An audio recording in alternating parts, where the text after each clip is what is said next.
Bismillahirrahmanirrahim. Assalamualaikum warahmatullahi wabarakatuh. Sekarang saatnya literasi. Kali ini Bapak akan bercerita tentang kisah adab kepada orang tua yang dilaksanakan oleh nama kelas kita, yaitu Sa'ad bin Abi Waqqas. Jadi gini ya, berbakti kepada orang tua adalah kewajiban bagi orang setiap muslim. Sementara dalam Islam ibu memiliki kedudukan yang lebih tinggi dibanding ayah, sebagaimana Rasulullah SAW mengatakan dalam sebuah hadis. Seorang sahabat bertanya kepada Nabi, "Wahai Rasulullah, kepada siapakah seharusnya aku harus berbakti pertama kali?" Nabi memberi jawaban dengan ucapan, "Ibumu." Sampai dia mengulanginya pertanyaannya, yang kedua ibumu lagi, yang ketiga ibumu lagi, dan diulangi sampai 3 kali, baru yang keempatnya Nabi mengatakan ayahmu. Di zaman Rasulullah SAW terdapat seorang sahabat yang bernama Sa'ad bin Abi Waqqas radhiyallahu anhu. Dia terkenal sebagai seorang yang sangat berbakti kepada ibunya. Sa'ad merupakan paman Rasulullah yang termasuk ke dalam deretan orang-orang yang pertama masuk Islam, atau disebut dengan as-sabiqunal awwalun. Beliau merupakan orang yang sangat pemberani serta memiliki keimanan yang kuat. Sa'ad bin Abi Waqqas masuk Islam ketika umur beliau usia 17 tahun, ada yang bilang 20 tahun. Salah satu yang mengajaknya adalah Abu Bakar Asy-Siddiq. Sa'ad memiliki ibu yang bernama Hamnah binti Sufyan bin Abu Umayyah. Beliau merupakan seorang wanita bangsawan keturunan Quraisy. Hamnah sangat setia dengan agama nenek moyangnya, yakni penyembah berhala. Seperti kebanyakan sahabat lainnya, ibunda Sa'ad sangat marah saat mengetahui anaknya memeluk Islam. Mengetahui anaknya telah menjadi pengikut Muhammad, ibunda Sa'ad mengancam tidak akan makan dan minum hingga Sa'ad mau meninggalkan agamanya. "Wahai Sa'ad, apakah engkau rela meninggalkan agamamu dan agama bapakmu untuk mengikuti agama baru itu? Demi berhala, aku tidak akan makan dan minum sebelum engkau meninggalkan agama barumu itu," ancam sang ibu. Sang ibu sangat mengetahui bahwa Sa'ad merupakan anak yang sangat mencintainya dan tidak akan tega apabila melihat ibunya dalam keadaan lemah atau sakit, karena tidak minum dan tidak makan selama beberapa hari.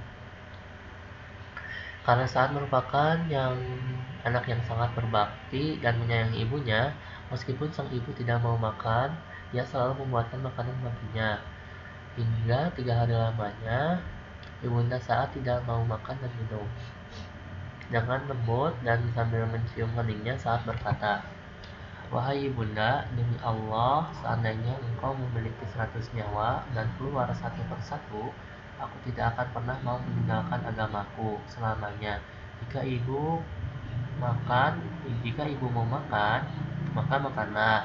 Dan jika ibu tidak ingin memakannya, maka tinggalkan makanan itu." Bagi Sa'ad, tak ada satupun orang, bahkan ibunya sendiri, yang dapat menghalanginya beriman kepada Allah. Iman di hati Sa'ad telah tertanam kuat dan teguh. Namun Sa'ad merupakan seseorang yang baik akhlaknya. Dia tetap menjaga perilaku dan tutur katanya terhadap sang bunda. Kisah Sa'ad bin Abi Waqqas ini dibukukan oleh Allah Subhanahu wa taala di dalam Al-Qur'an, yaitu ayat 15.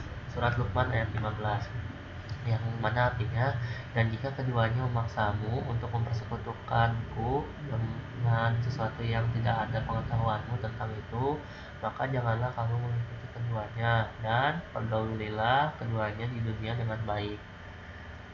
Berbaktinya Sa'ad kepada ibunya dilihat Allah Subhanahu wa taala, sehingga pada suatu hari Rasulullah yang sedang duduk bersama para sahabatnya terhentak karena Jibril datang membisikkan sesuatu. "Akan datang kepada kalian seseorang laki-laki penduduk surga."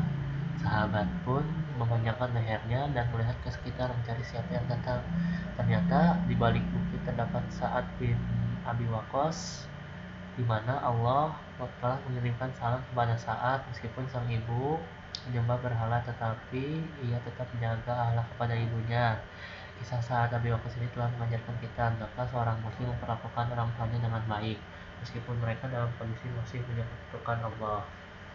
Nah, selain itu, kisah ini juga mengajarkan bahwa kita tidak boleh mendurhakai orang tua, walaupun orang tua kita itu berada di jalan yang salah. Kita harus tetap menyayangi mereka. Dan jangan pula kita mempersekutukan Allah walaupun itu perintah orang tua kita. Kita itu harus mengikuti perintah orang tua yang baik-baik saja.